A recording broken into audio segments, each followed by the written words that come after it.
सखा त्वमेव त्वमेव विद्या द्रविणं त्वमेव त्वमेव सर्वं मम देव देव। मारा गुरुदेव घोड़ियालमाना खुखार मेळीमाने राम राम। हे खुखार मेळीमां तमारा चरणोमां मारा सत्सत नमन। माરું નામ ભીલવાડી આશ્રયા છે। હું ગરુડા સ્વામીનાથથી આવું છું। હું તમારી નાની એવી દીકરી છું। માં, હું તમને મારા હૈયાની વાત કહેવા માંગુ છું। તો માં, મારી કાંઈ ભૂલ થાય તો મને માફ કરજો। માં, દયાળુ જોગમાયા જગદંબા ભગવતી ભવાની ભેળાવાળી દીન દયાળુ દુખિયાની બેલી ભક્તોની ઘેરી વાત કરજો વેલી। માં, હું શું કહું, તમે તો એટલા કરુણાના સાગર છો। માં, તમારો મહિમા અપરંપાર છે। માં, તમારું વર્ણન કરવું એટલું ઓછું છે। માં, આજે મારો બર્થડે છે। માં, તમે મારી સાથે રહેજો અને તમે મને ભક્તિ આપજો, સત્યના માર્ગે હકાવજો। માં, હું સ્કૂલે જાઉં તે પહેલા 2 રોટલી જમું તો મને એમ થાય કે બપોરે મને ભૂખ નહીં લાગે।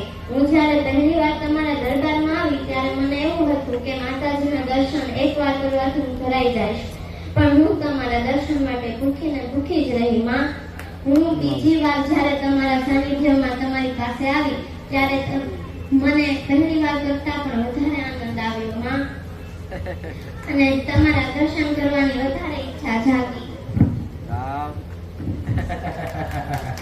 પછીથી હું તમને રાત દિવસ યાદ કરું છું।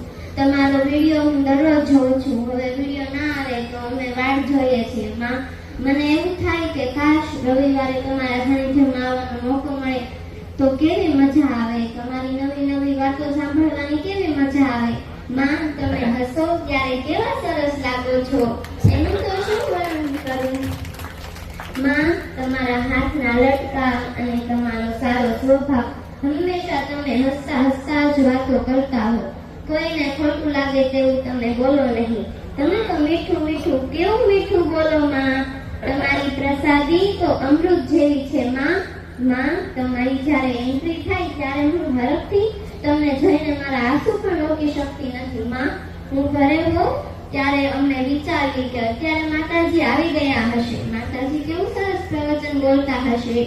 માં, તમે આવો ને આવો પ્રેમ વરસાવતા જ રહેજો અને માં, બધા ભક્તોના આવા ને આવા લાડકવાયા જ રહેજો।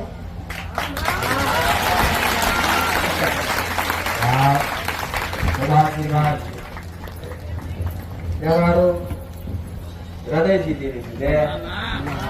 કોઈના ગુણગાનથી હું ભૂલતી નહીં, પણ આ હૃદયના શબ્દો જ્યારે એના ભાવ હોય ને ત્યારે આવી મીઠી વાણીથી આવા શબ્દો નીકળે।